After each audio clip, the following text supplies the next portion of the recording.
Ce samedi 4 février, TF1 diffusera le début de la finale de la saison 7 de Ninja Warrior.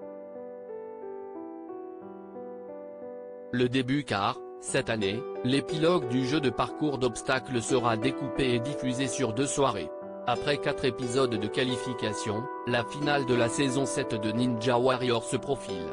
Clément Gravier, vainqueur de la dernière édition, conservera-t-il son titre ?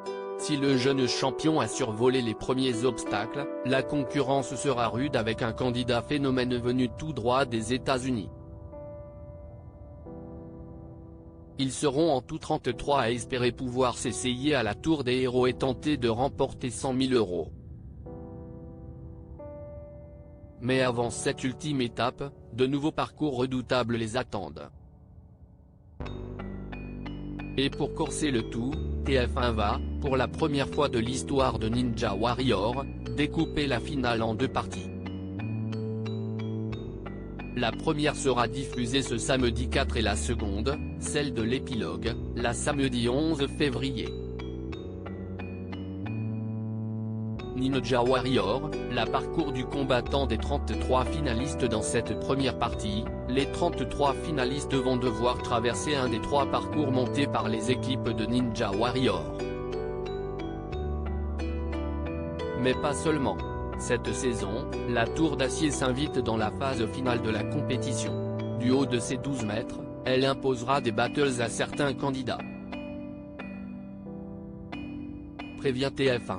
Passé cet écrémage, les champions encore en course pourront le samedi 11 février prendre le départ d'un ultime parcours avec, ensuite, la Tour des Héros en ligne de mire avec un record à battre, celui de Clément Gravier en 25 secondes et 16 centièmes. Avec un nombre de finalistes en hausse, 33 contre 23 l'année passée, et des parcours plus relevés, la conclusion de Ninja Warrior était donc trop longue pour être diffusée sur une seule soirée.